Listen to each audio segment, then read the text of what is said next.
Tuatie moyo ndugu zangu wananchi. Mungu hachelewi.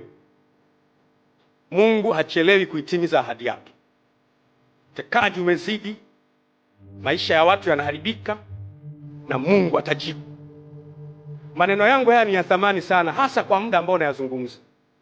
Kwa muda huu hakuna mtu anaweza kuzungumza na yuko nchini. Mimi niko nchini. Niko hapa kwenye nchi. Mimi nimedhamiria kusimama na wananchi.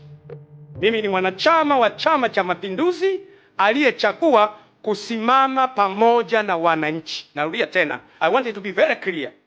Mimi ni mwanachama wa Chama cha Mapinduzi, ni mjumbe wa halmashauri kuu ya Chama cha Mapinduzi ambaye hakubali utekaji, hakubali uonevu, sikubali ufisadi.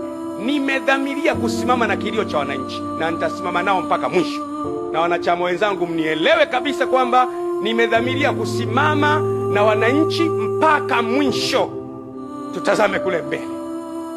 Asubuhi inakuja, siku ambayo kutapambazuka, tutembee mitaani, hatuna hofu ya kutekwa wala kupotea.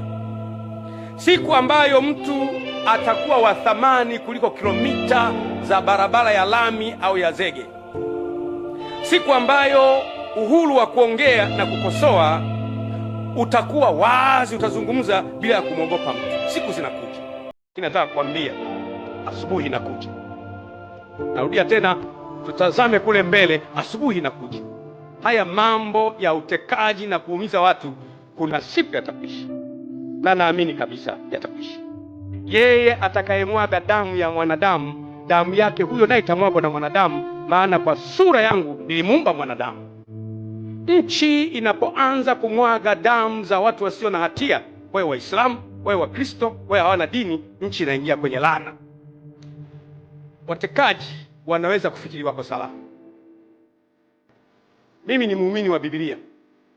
Kwenye kitabu cha Ufunuo sura ya 13 mstari wa 10 inasema hivi: mtu akichukua mateka atachukuliwa mateka, na mtu akiua kwa upanga atauawa kwa upanga.